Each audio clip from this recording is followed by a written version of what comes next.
Hey fam, this is the Philly Connect podcast. Carin here with 3 lovely guests. Woo, woo. Lovely also means manly. Manly, sorry. Yes, Thank you, absolutely. thank you, Handsome, Nate. Thank you. eligible, Yes. Houstonian, Very eligible. Very I heard that. eligible. I heard Yes. Although that's not what we're talking about today. However, ladies. Okay. How about you guys introduce yourselves, and then we'll get into what the topic is today. So you can share your name and just tell us who you are. How about that? I'm Kaitlin. Yes, ladies Hi. first. Thanks. Kaitlin West. That's my name. Full government. And I like candy and the beach, the ocean, and Jesus a lot. Oh, okay. All right. My name is Nathan Alote. And honestly, I like making people laugh. I do many things. So I am a master of... I'm not a master of none, but A few. He's a master. I have many talents and I wear many hats. I'll just put it like that. A man So, of many talents. Mysterious man. Wow. Okay. Wow. Wole here. Wole Olugbenle. Unlike Nathan, I have many talents. I kid. I'm just really curious. That's about it. Love it. I like how y'all all gave your first name and then the second, last name as a add-on. Cool. Well, thank you for introducing yourselves.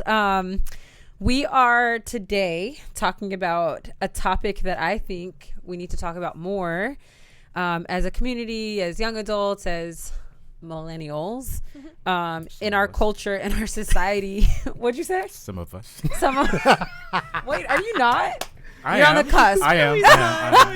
Millennials and We'll baby go with boomers. it. We'll go with that. Baby boomer. He is not. We'll go with it. Okay, we'll go with it. You're with us today, okay? You're with us. Yes. Yeah, so our topic tonight is why being different is ideal.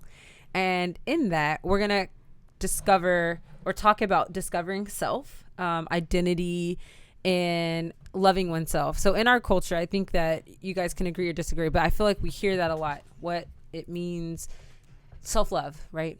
Actually, I wanted to read this definition real quick. So I just Googled self-love. It says, regard for one's own well-being and happiness, chiefly considered as a desirable rather than narcissistic characteristic. So I want us to think about what self-love means from a kind of worldview and how we mostly hear it.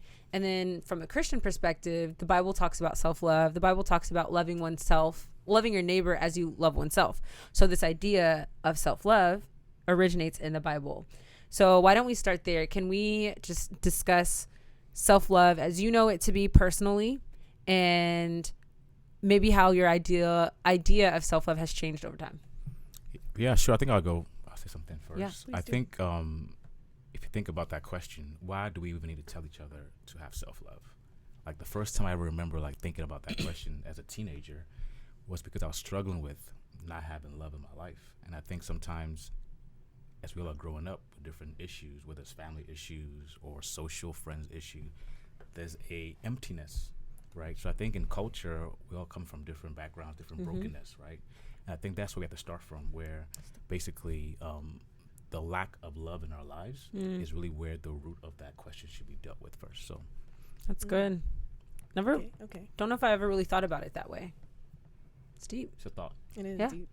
I'm kind of deep, Nathan, brother. So got anything for us? I thought we were rotating. I thought we did like a man woman thing. So I kind of, what are we doing? I kind of threw What are out we like doing? 3 questions in Yeah, one. yeah, I yeah. did. So let's also think about, can we talk about the difference between self-love as a Christian or as the Bible, and then how maybe the world has distorted what self-love is? Does that make sense? I think, yeah, kind of. Okay. I think if you look at it from the world, like what do you hear on a daily basis, Yes. right? So treat yourself, right? Take care of yourself. Taking time almost becomes like something that you have to go out of your way to do. And if you're not doing it, there's something wrong with you. Or when there is something wrong with you, you can solve it by treating yourself, right? By going here or there, spending this much money, right? These things that we know aren't actually solving your problem, that you know, the root of the problem, kind of like Yes. Wole was saying. So I would say the difference in the world's view is that it's really surface level, like a lot of worldly things, right? and it's not really long lasting. You can treat yourself to whatever, but how long is that going to last? I don't know. Yeah. Yeah. Honestly, I feel like it's a little bit of a catch-22, meaning that if we were able to love one another properly, then as far as self-love, maybe that wouldn't be as high. But if you also loved yourself right, you also would know how to express that with others. So I kind of feel like it's a catch-22. If everyone was looking out for someone else, trying to make sure their needs were met, I think we'd all be good. But a lot of times when one person says, I want more for myself, or I'm going to love myself this way, and impedes on how love is shown to you, then things start getting off balance. So I do feel like it's a little bit of a catch-22 sometimes, but ultimately you got to start somewhere, and why not start with yourself? So I love that. Both of what you said, we have to dig deeper into discovering self. And what the world says is that self-love depends on self. But what God says is that self-love depends on me, your creator, because you can't truly love yourself if you don't know yourself, and you can't know yourself unless you know your creator. So it's this cycle of digging deeper and discovering oneself and uncovering those deep things that may not be so pretty, that we then have to turn back to God, who allows us. We're made in his image. And because we're made in his image, then we can grow to understand, this is maybe why I act this way, or why I have acted this way, even though it wasn't right. My experiences or things that happened to me caused me to, steer one way or another. But I can love myself knowing that God has uniquely made me this person, and this person is going to become the person that God is making me to be for whatever purpose it is in the future.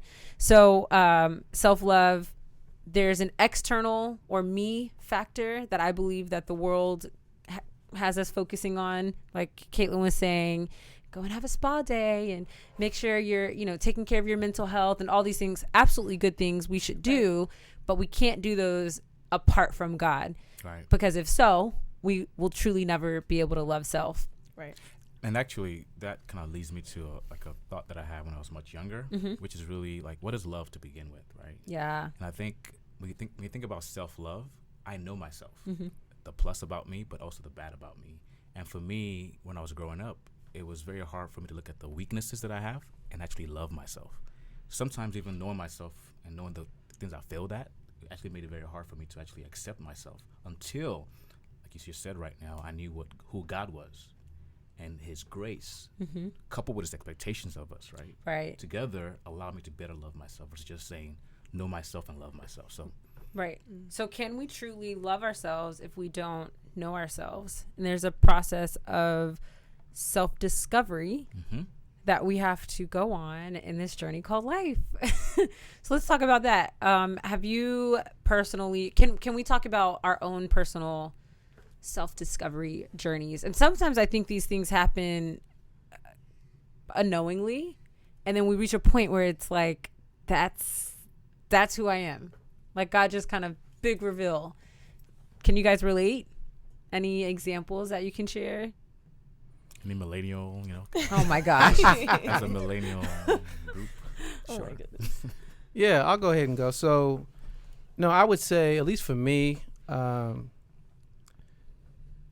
I'll even go all the way back. So at least for me, one of the main things that stood out to me when I was younger was my teacher. I was mad. There's a whole backstory. I'm not going to get into it. But it was one of the final days of school. Teacher was giving out like different things in the classroom. And she goes, Nathan, for you, you're your own person. I'm going to give you a poem. And I was like, I don't want no poem. give me that, superhero poster over there. She didn't say this to anyone else? No, she just said it to me. Okay. And she gave me a poem. I'm trying to see what the poem was. I think it was called I'm Glad I'm Me. And it was a poem talking about, like, I'm glad I'm me. No one walks the way I do. Wow. I have noticed that it's true.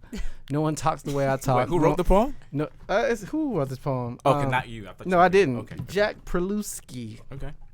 But regardless, I had that poster. It was up on my wall, and I just started to see that I'm unique. I'm myself. And being that young, you think it's cool to copy people, basically, right? You look, oh, everyone likes that person, so I'm going to copy how they dress, copy how they talk, copy how they look, copy how they walk.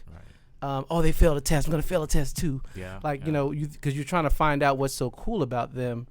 But really, it's like the fact that they're themselves. But that poem really just stood out to me. Just say, hey, be yourself, you're unique. And ever since then, it's like, hey, this is me.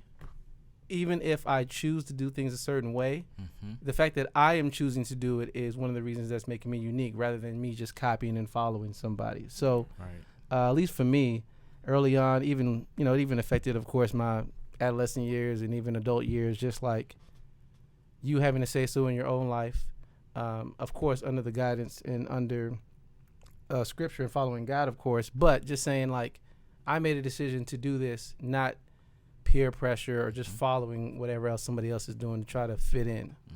So yeah, that's what I would say, and that just stood out to me. So in terms of discovering who I am and who I became to be today, and still becoming, I would say. And you kept the poem. Kept the poem. I have it. Yeah, I do. That's awesome. I think what you just said about, you said childhood, we tend to try to fit in and kind of look a certain way or walk a certain way.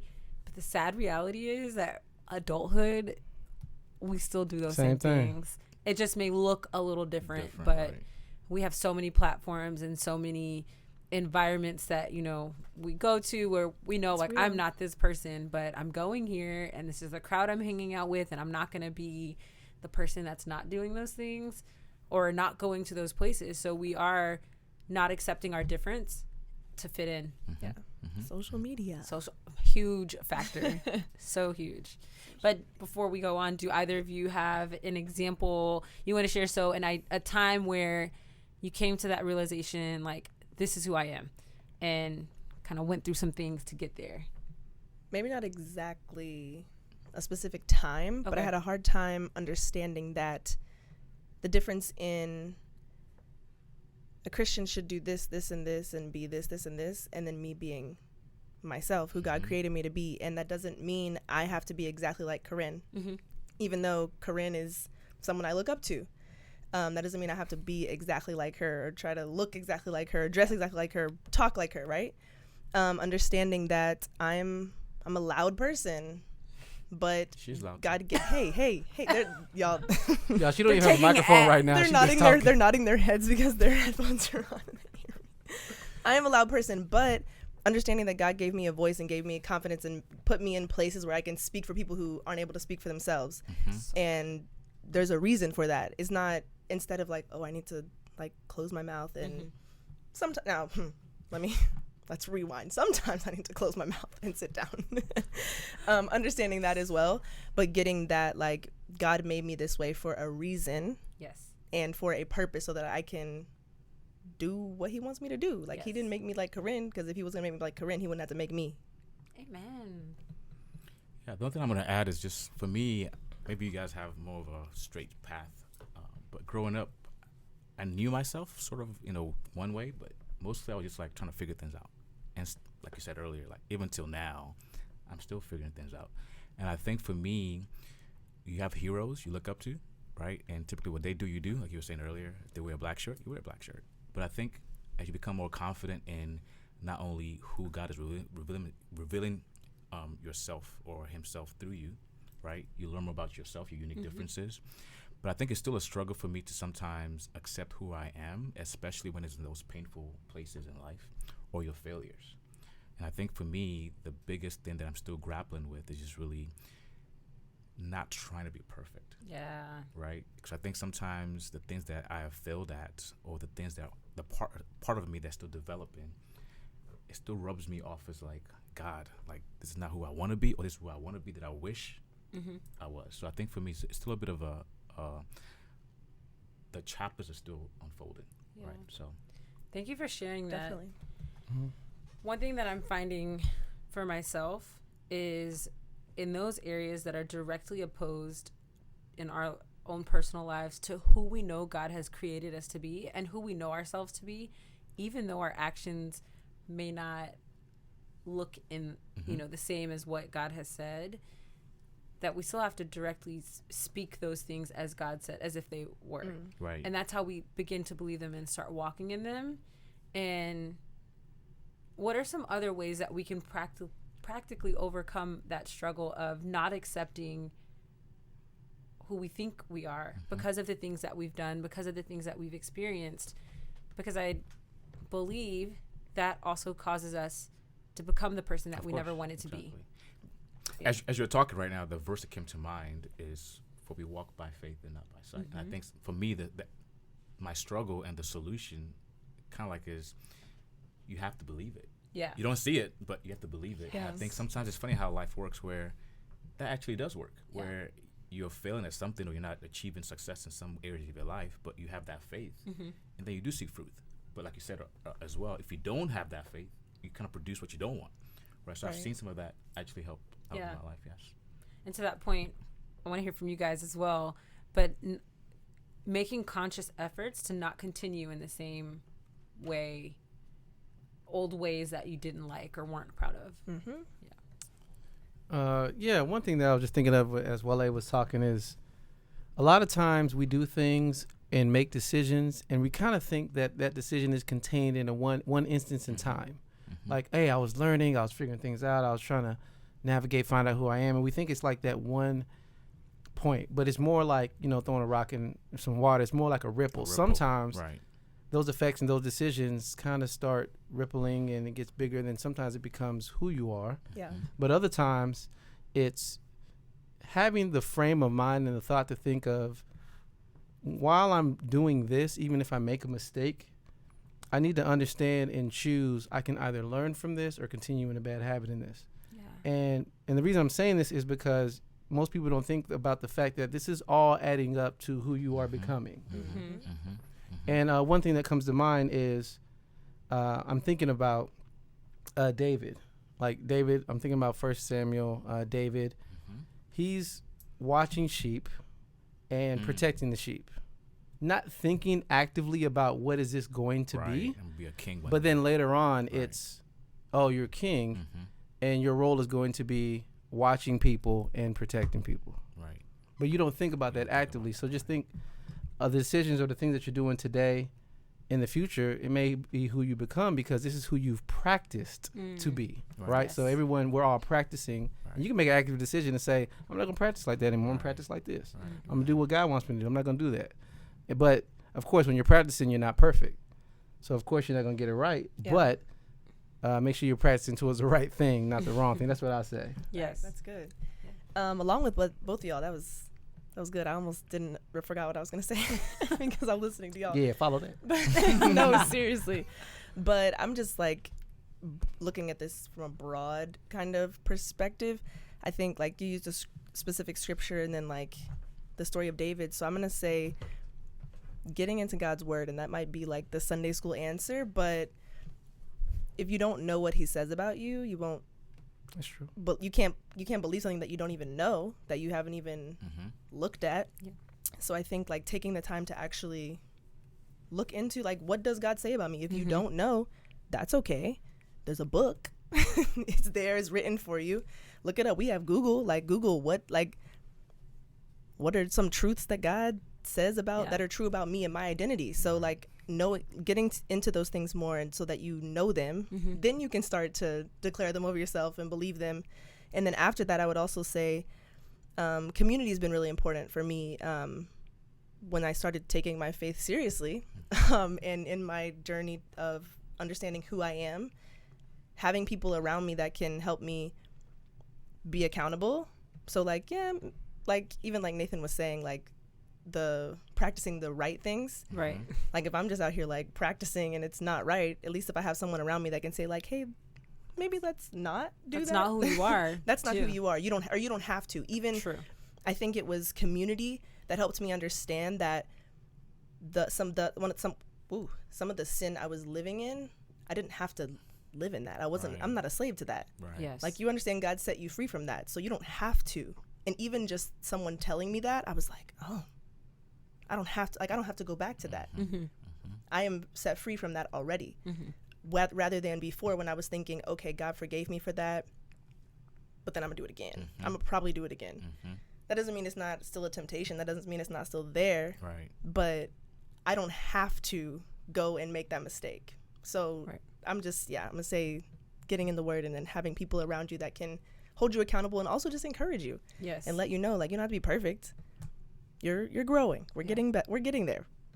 Actually, one thing I wanted to add as I was hearing them talk about a few things, it was really important for me to read a apart from the Bible, just like people's stories in life, like Yeah. autobiography. And I think one of the biggest thing I got from reading people's journey in life is really no one knows who they are. Yeah. Like you look at people Wow. that you like now, like Michael Jordan, or for like the new ESPN episode these days, right? And you look at his beginnings. He was not Michael Jordan like the way we know him. Yeah. And through trials, triumphs, struggles, like his dad was killed, and he had to go through that episode in his life. And those kinds of stories help you understand. Number one, you don't have to know everything now. And like you were saying with David, David, I think it was David, your story is still unfolding. The things that are happening to your life now might have a big impact later on that you have no idea. Like who knows, Carin will be doing Philly Connect when you were in New York. You Right. know that, right? Right. So I think for me, the biggest lessons or the biggest thing that I've used in the world, quote unquote, has been people's stories, which has also enabled me to be more vulnerable and share my stories because I'm a usually very guarded person. But I realized that it is each other's journeys, struggles, successes, right? Yes. That helps us grow and sort of know ourselves better. Yeah. Yeah. The Bible says that we're fearfully and wonderfully made, and that He knows the number of hairs on our heads. And as you were saying earlier, God has made each of us unique. If He made any two persons the same, there would be no point in maybe one of the persons existing. Yeah. Why is it so hard for us, even as adults, to accept our differences and to be set apart or stand apart, especially as Christians?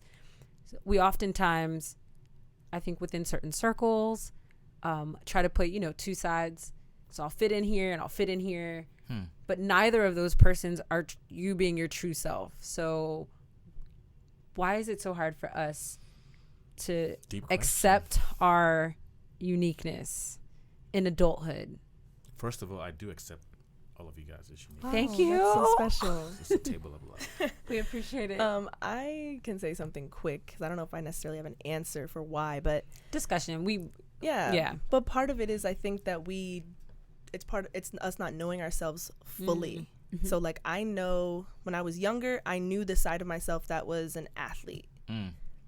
And I like this is like way back, I played several sports. So like during volleyball season, all my friends was the volleyball team. And during soccer season, all my friends were the soccer team. And during track season, and then in the summer, like I don't know what camp I'm going to, but we're doing some sort of physical activity and I'm gonna be friends with those people. So that was like my identity. That's how that's the part of myself that I took the time to develop and get to know.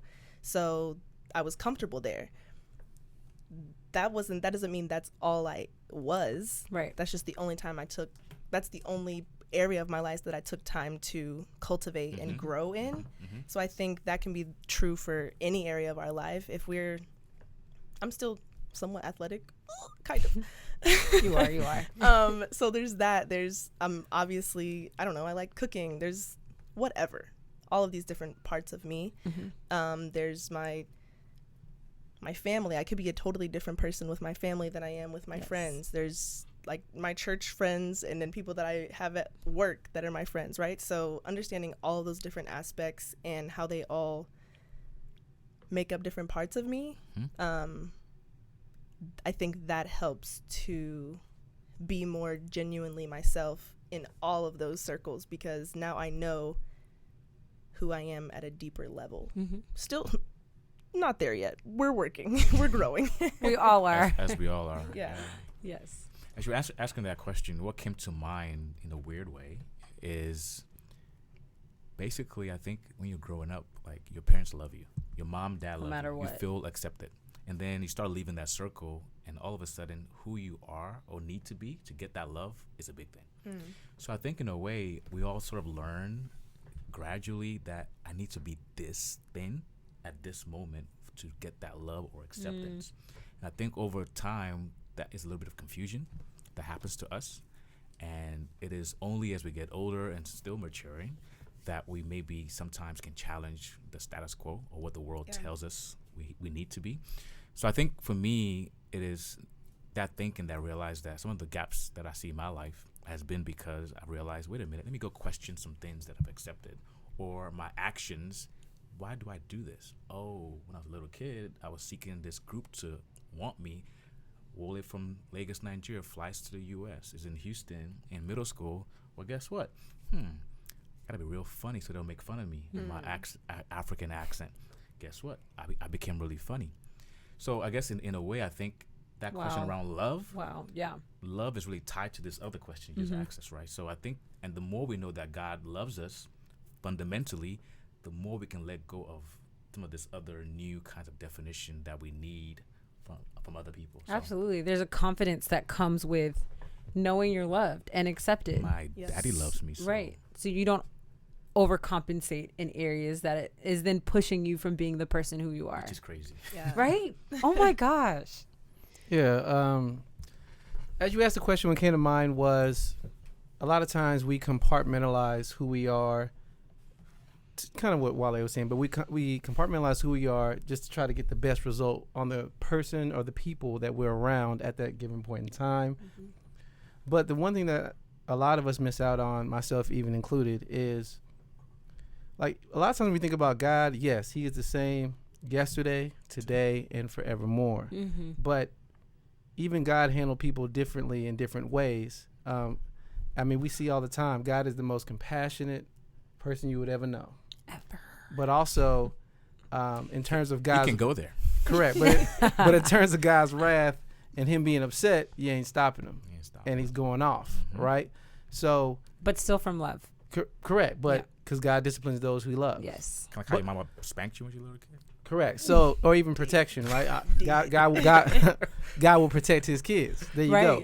Right. So a lot of times we try to lean on one extreme. I'm like, well, God's not even like that. God's not like angry all the time. And God through his perfect love, like it's shown too. So it's like he's not angry all the time. So we too many times lean on one of those sides, not recognizing that when you truly know yourself, you know how to best utilize and uniquely implement those different parts and aspects of you in different situations that God brings your way.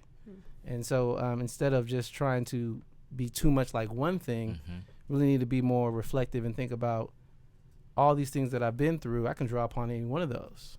But that comes with getting in touch with yourself and understanding that anything you went through was purposeful. Right.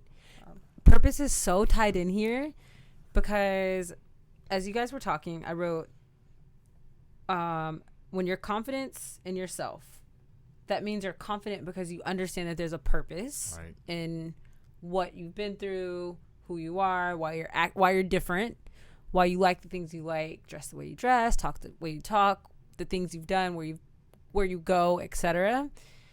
And so that drives you. It keeps you driven, and it helps you to accept yourself.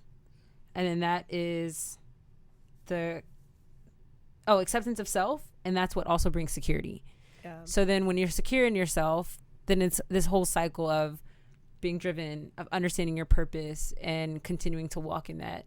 And that's also, then we can talk about, even as you said earlier, when we're not looking at each other like I need to be like him or he's there and I'm here. If you knew your purpose and you were focused on that, you wouldn't try to be like another person.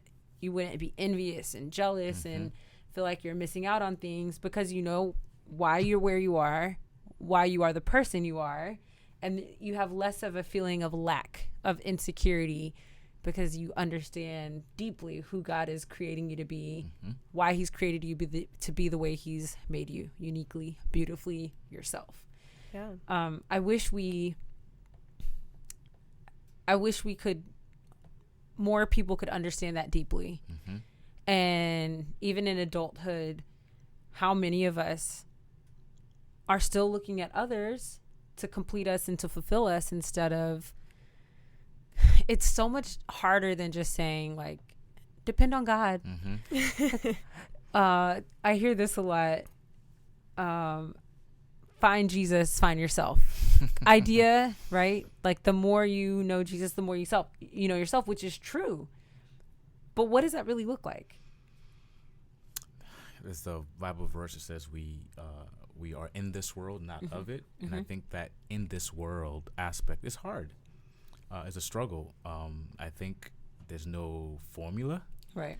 I think it's just basically every single day you pick up your cross, right? And you go to war, right? Some days you're going to, be superhero Jesus follower. some days the world's gonna hit you. I mean, I think frankly, even me, as I grow older and mature, you see some things in life that are not fair. You see some things in life that, some persons live in poverty, right? They can't live their best life, right? And they're gonna look at some other guy that's maybe living a really, really wealthy life and compare themselves. And that's like rightfully so. Like, I'm in a bad situation. I think sometimes the wisdom of God and seeing the full picture of the gospel is also part of the answer. Like, life is not going to be fair for all of us. So how do we just lost my question. No, I didn't. How is Find Jesus, find your question. find Jesus, find my question. Please, Lord, help me right now. When we say being different is ideal, wow, I really did lose my question. Let me re-get my thoughts. Why is being different ideal? If you guys can just in layman terms kind of share that from a biblical perspective. Here it is. In the world, being different means this is who I am, you accept me or you don't. All my good, all my bad, and my bad can be bad. It can be that I'm a cold-hearted person. Life has done X, Y, and Z to me. I sleep around. It's just who I am. And even some may say, like, that's just who God made me to be, right? Right. So let's think about this term different. I still want us to kind of put it in the terms of, biblical or as God would define different and how he's created us. That's what I mean by being different. Why is that ideal versus, what the world may say being different is ideal? Is that clear? Does that make sense? Yes. Okay. I mean, I have. It's a deep question. Okay. Yeah. I feel like you ask deep questions and I just answer the surface level. And No, not at all.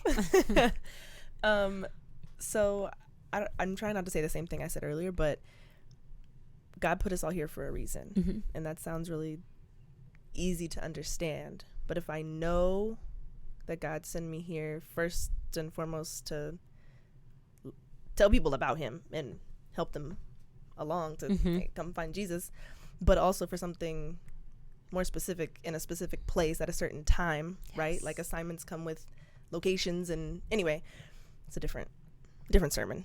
Stay tuned. Next podcast. Yeah, but understanding that, then I think we can be better at everything we do in our lives, and our lives can get a little more, I say simple. I don't think simple is the right word, but I'm thinking like decision making is a big thing when it comes to finding your identity. So do I go to this school or that school? Do I go to college at all? Do I take this job? Do I move to this city? Do I go here? Do I go there? Do I go there? And if I understand my purpose, then a lot of those variables aren't even options anymore, I think. And I don't know if I'm even answering the question at this point. They become non-factors. But just that has helped me a lot as I'm growing up and just getting to know myself and what God has me here for. Then some things that I sit down, like, I don't have a good example, but some things that I used to sit and worry and fret over for days, weeks, months about a big decision, now I can just say no. Like that doesn't, God said no, I said no. Like that's not for me. Right. That's for somebody else. I'm not saying it doesn't need to get done, but that's not my, that's your lane. That is not my lane. That is not my gifting, right? Like I don't need to do that. I don't need to do everything. I don't need to fix everyone. I don't need to help everything, because that's not what I'm here for. And I think going along with that, just last thing will be our experiences. We kind of already talked about this, but we went through our experiences for a reason. And so my experience growing up from birth until now, I've had a very unique experience when it comes to family life, specifically like racial, ethnic things. I have a very unique perspective that some people don't have and will never have, because they've never experienced the things that I've experienced from different sides, from different groups, and I can relate to both. But I think I've used this example before. not on this podcast, obviously. But understanding that just because I have a clear understanding of that specific topic from both perspectives does not mean that God put me here to tell every single person and correct every single person on everything that they're saying that is incorrect or inappropriate or disrespectful or hurtful toward a different group of people. That's not what God put me here for. He put me in this place, in this city, in this group, in this community, so that I can affect this, like here, right now, this. I don't know if that makes sense. Yeah, it does. Okay, but that's absolutely just kind of like doing what you can with what you have, with what you've been given, and understanding that that's enough. Yes. And kind of like Wole was saying, that things are just not fair for some. I would go so far as to say it's not fair for any of us, because we're not getting what we, let's not forget, we're not getting what we deserve. Right. I don't want what I deserve. Right. So like, thank God for grace. Right. But yeah, I hope that's.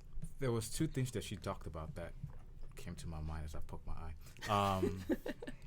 You used the word us, and there was a verse or a Bible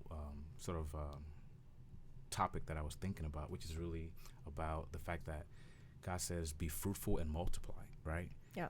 And another part of the Bible talks about the fact that there is different parts of the body, right? Yep. But one spirit, or in other words, one purpose.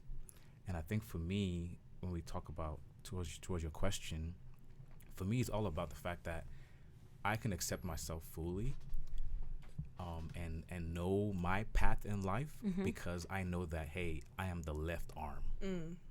But guess what? My left arm needs this right arm needs the neck, right? Yeah. And I think for me, the more I grow, especially in the biblical sense of it, where unlike the world that might give you good, sound, natural wisdom about love yourself, be unique, which is all good thing, but it will never give you that fuller perspective of it is still one spirit. Yeah. It is still one body, still one human race, right? It is still the purpose of serving God and bringing his kingdom, heaven on earth. Yep. So I think for me, there is some good in the world, and the world does have some level of, God put some stuff in this world, but they will always miss the bigger picture, because ultimately God's calling on the human race is to be fruitful and multiply. And that takes a spiritual unity that only Christ can bring. Good. So. Yeah. That's good. Yeah. I had something to say, but I'm like, I follow that. All right. Come on, we want to hear. You taught me. Okay. No. Following acts.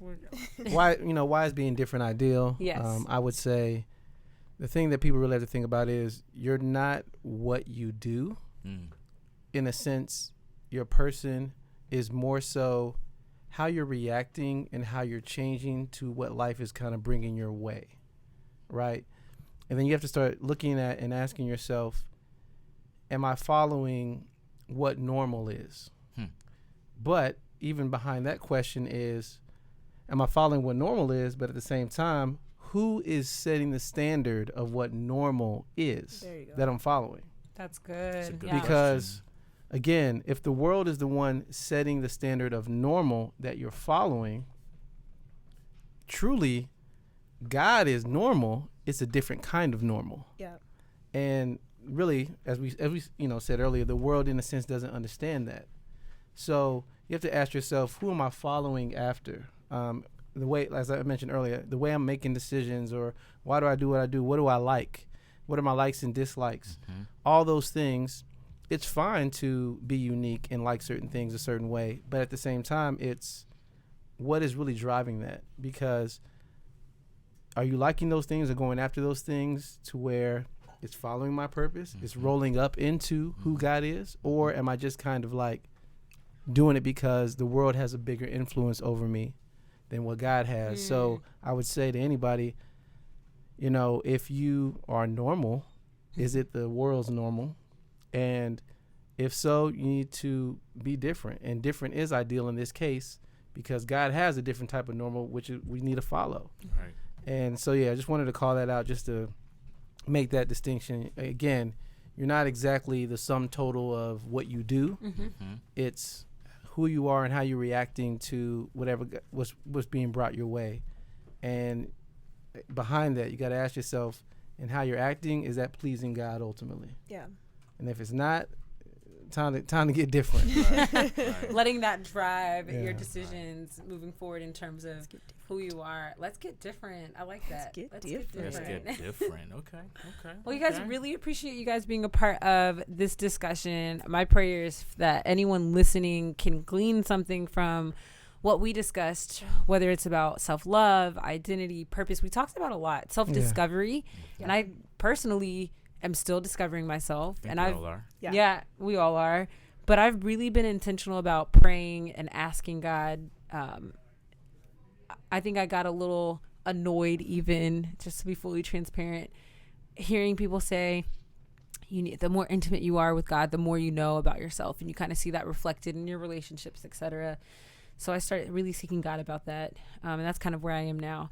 So hopefully I'll have a deeper story to share in the coming months or Future something podcast. in the future podcast Next time. Yes, but I pray that's all of our journey. I pray that we do Definitely. discover more of God, and in doing so we see more of ourselves, and God is revealing more about us to us.